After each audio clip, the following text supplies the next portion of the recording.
Start. सूक्ष्म, लघु और मध्यम श्रेणी के उद्यमों अर्थात एमएसएमई को लेकर एक वेबिनार को संबोधित करते हुए प्रधानमंत्री ने यह सही कहा कि उद्योगों को अनुसंधान एवं विकास का उपयोग करके ऐसे उत्पादों के निर्माण पर ध्यान देना चाहिए जिनकी विदेश में मांग है। लेकिन आखिर ऐसा कब होगा? उचित यह होगा कि यह जानने की कोशिश की जाए कि भारतीय उद्योग यह काम क्यों नहीं कर पा रहे हैं।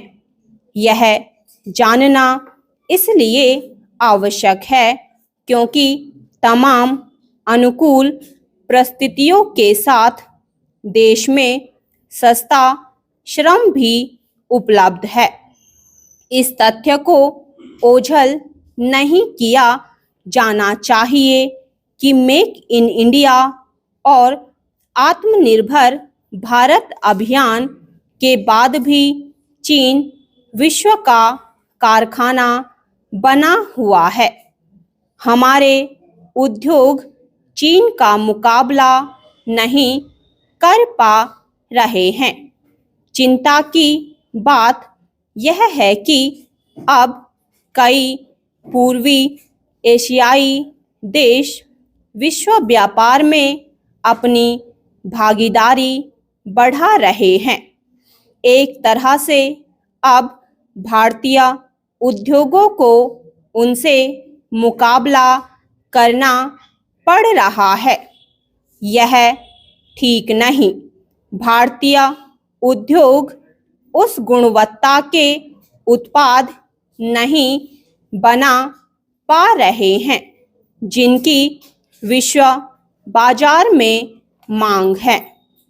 भारतीय उद्योग अपने उत्पादों की गुणवत्ता के मामले में ही नहीं पिछड़ रहे हैं बल्कि उनकी उत्पादन लागत भी अधिक है।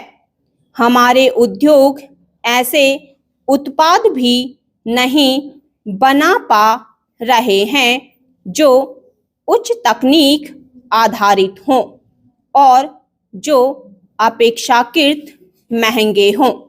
वे अपने उत्पादों को विश्व स्तरीय बना पाने में इसलिए नाकाम हैं क्योंकि अनुसंधान एवं विकास पर पर्याप्त राशि खर्च नहीं कर रहे हैं।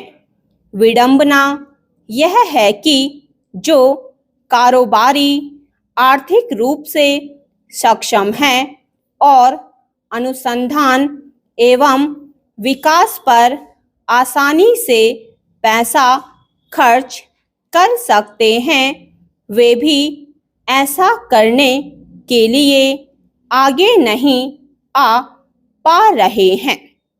क्योंकि अधिकांश एमएसएमई अनुसंधान एवं विकास पर अधिक खर्च करने की स्थिति में नहीं, इसलिए सरकार को ऐसा कोई तंत्र बनाना चाहिए जो एमएसएमई के लिए यह काम करे और उन्हें उच्च गुणवत्ता वाले उत्पाद बनाने में सक्षम बनाए।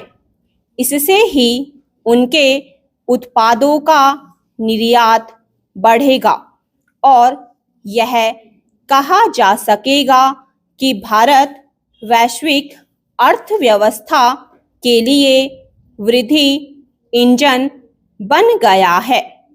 सरकार को ऐसे औद्योगिक क्षेत्र बनाने चाहिए जहां पर उद्योगों के लिए वह सब कुछ आसानी से उपलब्ध हो जिसकी उन्हें आवश्यकता है। इस मामले में पूर्वी एशियाई देशों से सीख लेने में संकोच नहीं किया जाना चाहिए। प्रधानमंत्री ने अपने संबोधन में इसका भी उल्लेख किया कि बजट में सूक्ष्म, लघु और मध्यम श्रेणी के उद्यमों को प्रोत्साहन देने के लिए क्या उपाय किए गए हैं। उन्होंने 6 करोड़ से अधिक MSME के लिए कर्ज वितरण के नए तरीके विकसित करने की आवश्यकता पर भी बल दिया है। ऐसा किया ही जाना चाहिए, लेकिन यह समझा जाए तो बेहतर कि इन उद्यमों की समस्या कर्ज लेने में कठिनाई नहीं है। स्टॉप।